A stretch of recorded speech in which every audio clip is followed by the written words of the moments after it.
السلام علیکم، بسم اللہ الرحمن الرحیم۔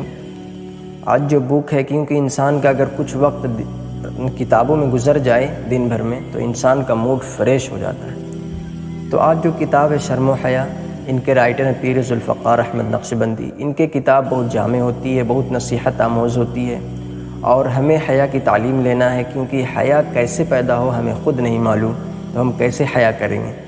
کیونکہ ہمارے نوجوانوں میں کتنی بے حیائی آ چکی ہے، ہم جیسے نوجوانوں میں اتنی بے حیائی فحاشی آ گئی ہے کہ حد سے زیادہ اللہ ہی رحم کرے۔ تو ہمیں سیکھنے کی ضرورت ہے، تو چلیے کچھ سیکھتے ہیں۔ انبیاء سابقین اور حیا کی تعلیم۔ یہ حیا کی صفت تمام انبیاء کے اندر تھی، یعنی جتنے بھی انبیاء علیہ السلام گزرے ہیں سب کے اندر حیا پائی جاتی تھی۔ حیا کسے کہتے ہیں آگے آپ کو معلوم چلے گا۔ چنانچہ حدیث مبارکہ میں ہے کہ پہلی شریعتوں میں سے جو چیز دین اسلام میں بھی نقل کی گئی ہے وہ یہ ہے کہ اذا لم تستحی فاصنع ما شئت، جب تو بے حیا بن جائے تو جو چاہے کر۔ یعنی انسان جب بے حیا ہو جاتا ہے تو اسے کوئی برائی کو، گناہ کو بھی اسے اچھائی نیکی نظر آتا ہے، اسے شرم و حیا اس کے اندر نکل جاتی ہے۔ اب جو چاہے کر کی دو تفصیلیں ہیں۔ ایک تفصیل تو یہ ہے کہ یہ تہدید کے طور پر کہا گیا ہے، جیسے بندہ غصے میں کوئی بات کہہ دیتا ہے، ایک جگہ پر فرمایا اعملوا ما شئتم، یہ تہدید کے لیے ہے، مقصد یہ ہے کہ تم کر لو جو کرتے ہو، پھر ہم تمہاری گوشمالی کریں گے۔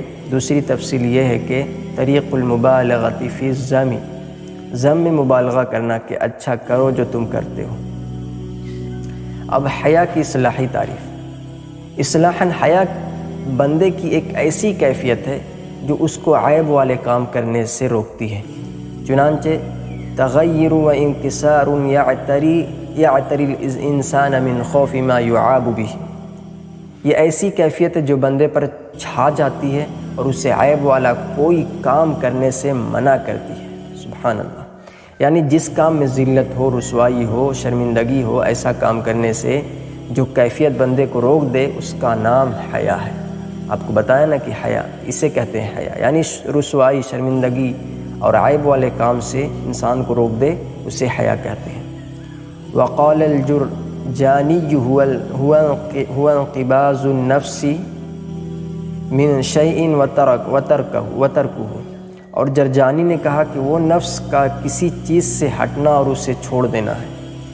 وقال الراغب الحیاء انقباض النفس عن القباح وترکها، چنانچہ حیا ایسی صفت ہے جس کی وجہ سے انسان برے اعمال چھوڑ دیتا ہے۔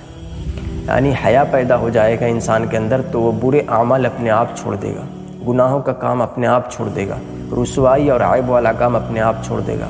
تو ہم جیسے نوجوانوں کے اندر حیا کی تعلیم، حیا کیسے پیدا ہو ضرور سیکھنا چاہیے، کتاب کو ضرور مطالعہ کرنا چاہیے، پڑھنا چاہیے۔ تو اسی طرح کا کتاب میں لاتا رہوں گا کہ آپ کو کچھ، مجھے بھی سیکھنے کا موقع ملا، آپ کو بھی کچھ سکھاؤں۔ تو ٹھیک ہے، السلام علیکم ورحمۃ اللہ۔